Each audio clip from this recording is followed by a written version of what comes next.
In this tutorial, I'm going to go over how to use the clone stamp tool and the healing brush tool. I have this picture of this lady here, and I'm just going to zoom in to her skin imperfections.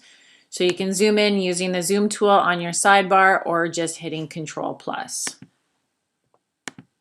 And the first one that I'll work with is over on my sidebar here. I'm going to click down to the healing brush tool. And how to adjust your brush sizes are up at the top. You can have a hard-edged brush. You can blur out your brush if you want to bring that down. And you can adjust your brush sizes up, putting your cursor over top to see if it's the right size. Or another option is just click away from this box. And what I like to do are use my bracket keys. So the left bracket is to make your brush smaller and the right bracket is to make your brush bigger. And that's just a quick key that I tend to use.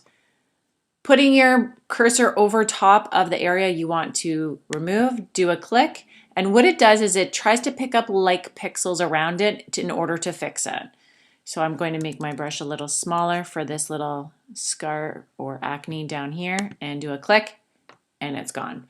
So the healing brush tool is amazing for just small imperfections. They're just a few clicks away. You can go around and fix up some points, and you can see that it does work very well. One thing that the healing brush does for you is it retouches.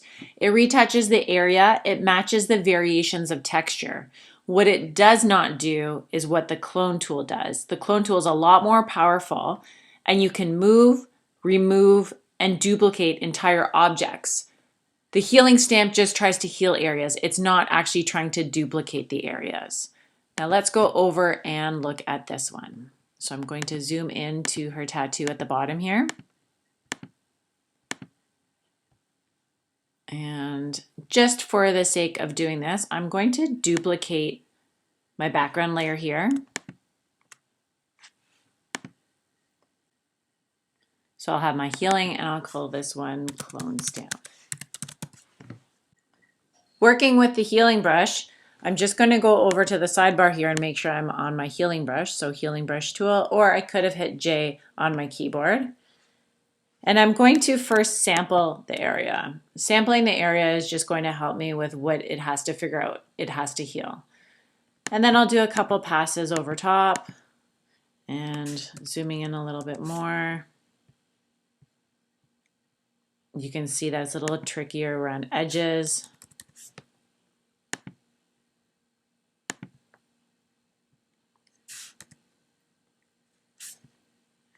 I can also resample an area and it'll help me out a bit.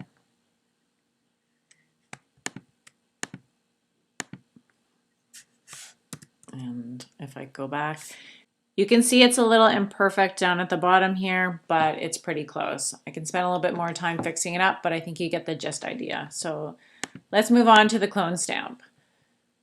So the clone stamp, you always have to sample areas. With the healing brush, you don't necessarily have to. It can pick the like pixels around it, just as I showed you in here.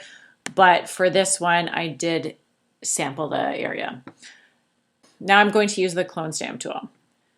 First, what I like to do is, knowing that I have this harsh edge here, is I'm going to actually pick up an area using my pen tool and creating a selection.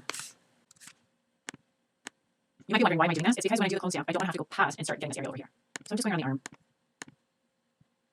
Doesn't have to be perfect on the side because the size is something I'm dealing with. But whatever. Okay. Now I want to make this into a selection. So right click, make selection, hit OK. So now I'm going to use my clone stamp over on the sidebar here. I'm going to use the first one, the clone stamp tool, not the pattern stamp tool. And I'm going to pick a brush size using my bracket key. Holding Alt, I'm sampling this color from above, and I'm just going to do a couple passes. Then I'm going to sample from below and do a couple passes. Sample, couple passes, sample, couple passes. That one I didn't like, so just Control Z that.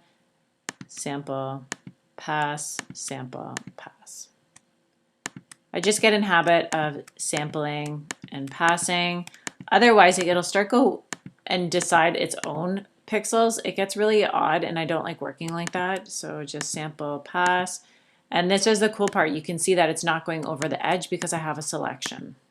And if I hide my selection by hitting Control H and then just minimize this, you can see that I have a much cleaner area. Now, here's my healing brush, here's my clone. They both have their uses, but one really cool thing that the healing brush doesn't do, but the clone stamp does, is let's just bring this back to the original. So I went into my history and I'm clicking on the top image and I'm bringing back the original image. And I'm going to zoom in. And let's say I wanted to add more of these tattoos on her. So I'm going to put my brush over top and I'm going to sample the bird now. So I held Alt and I clicked over this bird and now I'm going to go down here and add another one. The reason why it's blurry is because I've used a blurry brush, so let's try that again. Okay, bringing the hardness of the brush down to about 50. Let's try this. Alt and sampling, and then I'm just going to bring it down and click. So it's blending in a bit because the edges here are not solid. It was a blurry brush. If I want to bring it up a bit, let's try maybe 70. And let's sample it again. So Alt, click. And to me that looks like a good one. The problem now is I'm going to have to go around and fix my edges. So I want to make sure that I have a very blurry brush now. And smaller. And Alt, and just kind of go around. Alt.